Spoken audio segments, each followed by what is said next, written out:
საქართველოს რეგიონული განვითარების მინისტრის თანამდებობას დაიკავებს ბატონი გრიგოლ ლილუაშვილი. ბატონი გრიგოლ ლილუაშვილი აღარ დაიკავებს რეგიონული განვითარების მინისტრის თანამდებობას. Ამ ორ განცხადებას შორის შუალედი ორი სრული დღეა. გრიგოლ ლილუაშვილი ჯერ სუსის უფროსობიდან ვადაზე ადრე გაუშვეს და შემდეგ მინისტრობიდან დანიშვნამდე გადააყენეს.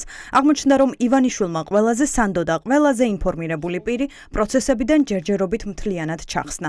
მიზეზი დაპირისპირებაა. ირაკლი კობახიძის კომენტარი აჩენს ეჭვს, რომ ლილუაშვილისთვის ახალი სამინისტრო ისე შექმნეს და მისი გადაყვანა ისე გადაწყვიტეს, რომ შეთანხმებული ფაქტობრივად არაფერზე ყოფილა. Pasuli დღეების განმავლობაში ქონდა კონსულტაციები გრიგოლ ლილუაშვილთან და გაირკვა, რომ ქონდა განსხვავებული მიდგომები სამინისტროს საქმიანობის პრინციპებთან, მათ შორის სამინისტროში გასატარებელ საკადრო პოლიტიკასთან დაკავშირებით. კანონის თანახმად პრემიერ-მინისტრის მიერ ინიშნება მინისტრის სარგენებით, მინისტრის მოადგილეები. აქ იყო განსხვავებული შეხედულებები. გრიგოლ ლილუაშვილი თავადაც ამბობდა, რომ ვადის ამოწურვის შემდეგ პოლიტიკურ თანამდებობაზე საკუთარ თავს არ განიხილავდა და თუ კი ივანიშვილს შემოთავაზება ექნებოდა, არ დათანხმდებოდა. არაა გამორიცხული, რომ ლილუაშვილს თავად ეთქვა უარი ახალ თანამდებობაზე. კითხვაზე სად მიდის სუსის ყოფილი უფროსი კობახიძე ასე მოკლედ პასუხობს.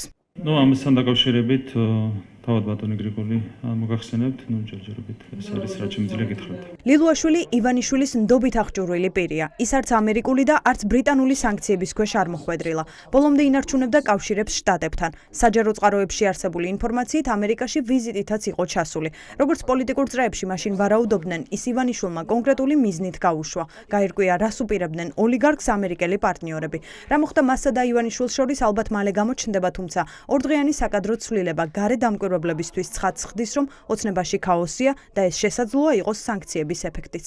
ჩანს მძიმე პოლიტიკური კრიზისი, ქაოტური მოქმედებები, აუხსნელი გადაწყვეტილებები, წინააღმდეგობრივი და ალოგიკური ქმედებები, ინსტიტუციური ნგრევა, გუშინ უსაფრთხოების სამსახური გადადგა, სამსახურის უფროსი გადადგა, გუშინ და დღეს პარლამენტი ირჩევს ახალ კანდიდატზე, კითხვებს არ სვამს პარლამენტის არც ერთი დეპუტატი და კომიტეტი, რომელიც არის პროფილური კომიტეტი, რატო ხდება ეს უსაფრთხოების სამსახურში?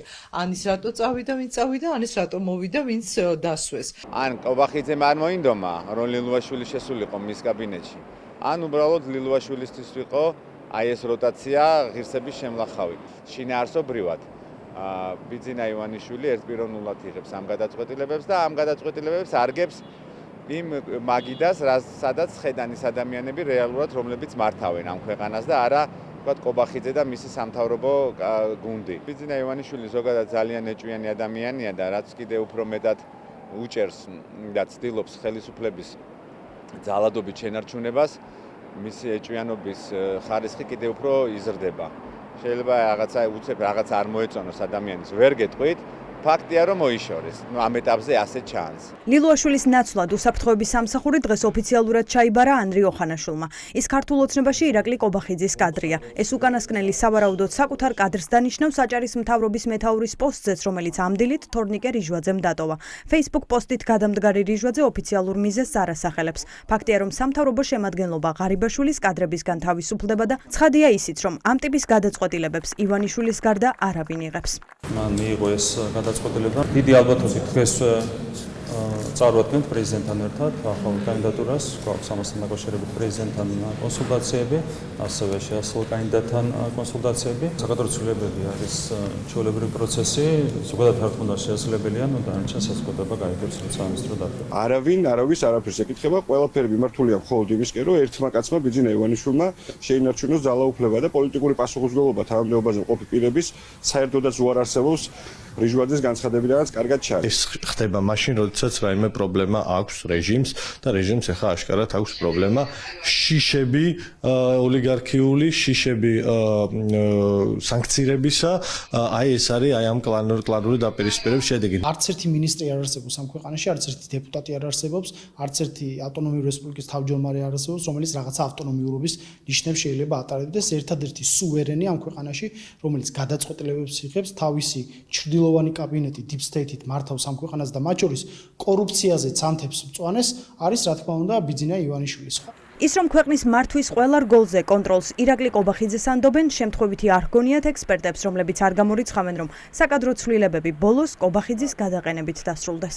ბიძინა ივანიშვილი ეხა ბოდიში ჟარგონს გამოვიყენებ ტენის მთელ პასუხისგებლობას მიმდინარე პროცესებზე კობახიძეს, ანუ მის კადრებს ესე რომ ვთქვათ, აკომპლექტებინებს ყველაზე სენსიტიურ მიმართულებებს. კობახიძე იღებს ყოველ შემთხვევაში ფორმალურ პასუხისგებლობას პროცესებზე მთლიანობაში, რაც ჩემის აზრით მისთვის ძალიან მძიმედ შეიძლება დასრულდეს. კობახიძეს უთმობს ბიძინა ივანიშვილი, ასე თქვათ, გზას უფრო მეტად, ანუ მეტ ბერკეტს აძლევს და მისი კადრები ინიშნება, ყარიბაშვილის კადრების ნაცვლად ეს ვერსიაც არსებობს. მოკლედ სხვადასხვა ვერსიებია. ერთადერთი ვერსია, რაც არავის არ მოსდის ნამდვილად თავში და არავინ არ ფიქრობთ, არის ის, რომ ის გაანთავისუფლებს იმისთვის, რომ არ მუშაობს კარგად და ვერ ასრულებს მასზე დაკისრებულ მოვალეობას. ვინ იქნება შემდეგი? ირაკლი კობახიძეს თუ კი დავეყრდნობით, საკადრო ცვლილებები ამით არ დასრულდება.